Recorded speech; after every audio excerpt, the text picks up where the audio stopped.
எந்த விதமான தபசோ தியானமோ பண்ணாதபடிக்கு திருநாம சங்கீர்த்தனத்தினாலேயே அடைஞ்சான் இல்லையா பெருமாளை. அதனால தானும் நாம சங்கீர்த்தனத்தினால கூப்பிடுறாளாம். அதனால காலே நிருசிம்ம நரலோக மனோபிராமம் வந்து இப்படி அனுகிரகம் பண்ணணும்பான்னு கேட்டாளாம். வரமருள்வாய் வாசுதேவ, வரமருள்வாய் வாசுதேவ, குறைவின்றியல்தல் ஈரகம் நிறைவேற, வரமருள்வாய் வாசுதேவ, குறைவின்றியல்தல் ஈரகம் நிறைவேற, வரமருள்வாய் வாசுதேவ. வரமருள வேணும் அப்படின்னு கேட்டா, எனக்கு அனுகிரகம் பண்ணணும்னு 2வது ஸ்லோகத்தினால கேட்டா. 3வது ஸ்லோகத்தினால சொல்லும் பொழுது, கிருஷ்ணா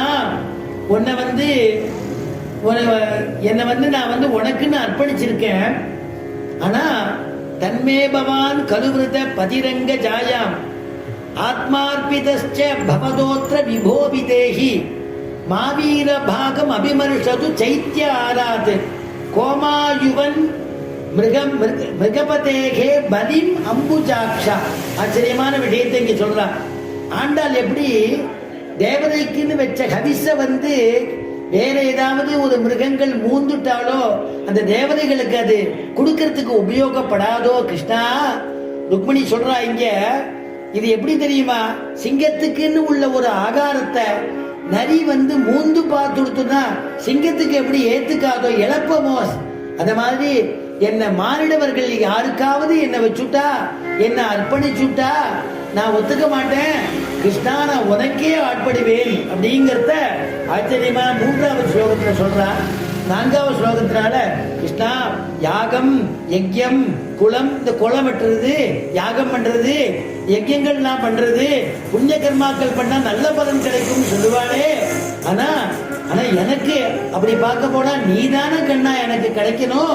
ஆனா நீ கிடைக்கலையே, அதுக்கு சிசுபாலன் எப்படி எனக்கு கிடைக்க முடியும் அப்படின்னு அந்த ஸ்லோகத்தினால அனுபவிச்சா. அடுத்தது 6வது ஸ்லோகத்தினால 7 ஸ்லோகத்துல ஆச்சரியமான ஸ்லோகங்கள்லாம் இருக்கு. அந்த புராந்தரச்சனீம் அனிகத்ய பந்தோனேம். அந்த புரான் நீ நான் எங்க ஆத்துல ஒரு குலதெய்வ பூஜைன்னு ஒண்ணு உண்டு. அந்த பூஜைக்கு அழைச்சிட்டு போவா. அந்த சமயத்துல என்ன மீட்டுக்கணும், யாரையும் வதம் பண்ணாதபடி மீட்டுக்கணும்னா உனக்கு ஒரு உபாயம் சொல்றேன். கிருஷ்ணன் கேட்கவே இல்லை, இவளே உபாயம் சொல்றா. யாரையும் வதிக்காதபடிக்கு என்ன மீட்டுக்கணும்னா நான் சொல்றேன், அத மாதிரி நீ பண்ணு. எங்க கிரிஜான்னு ஒரு கிரிஜா தேவி இருக்கா, எங்க குலதேவதை. அவ பூஜைக்கு என்ன அழைச்சிட்டு போவா. அப்ப என்ன கைப்பற்றி அழைச்சிட்டு போ அப்படின்னு அந்த ஸ்லோகத்தினால பிரார்த்திக்கிறா. இப்படி ஒவ்வொரு ஸ்லோகத்தினால சொல்லும் பொழுது கடைசி ஸ்லோகத்துல, கிருஷ்ணா, உன்னை அடையறதுக்கு நான் எத்தனை ஜென்மா வேணாலும் எடுக்கிறேன். சதஜென்ம விஸ்யாத்து. எப்படி ஆண்டாள் நம்ம முதல்ல அனுபவிச்சோமோ, எற்றைக்கும் 7 பிறவிக்கும் எத்தனை ஜென்மா இருந்தாலும் கிருஷ்ணா உன்னை நான் அனுபவிக்கும்படியாக இருந்தால் ஜென்மாவை கொடு. நீ வரமாட்டே, நீ என்ன ஆட்கொள்ள மாட்டேன்னு எனக்கு ஜென்மா வேண்டாம்பா அப்படின்னு பிரார்த்திக்கிறா. அப்படிப்பட்டதான 7 ஸ்லோகத்தை கொடுத்த உடனே ஆச்சரியமான கிருஷ்ண பரமாத்மா சொல்றார், ஆமா சுவாமி, அவ மட்டும்தான் அப்படி இருக்கான்னு நீங்க சொல்றீரே, நானும் தான் காத்துட்டு இருக்கேன்.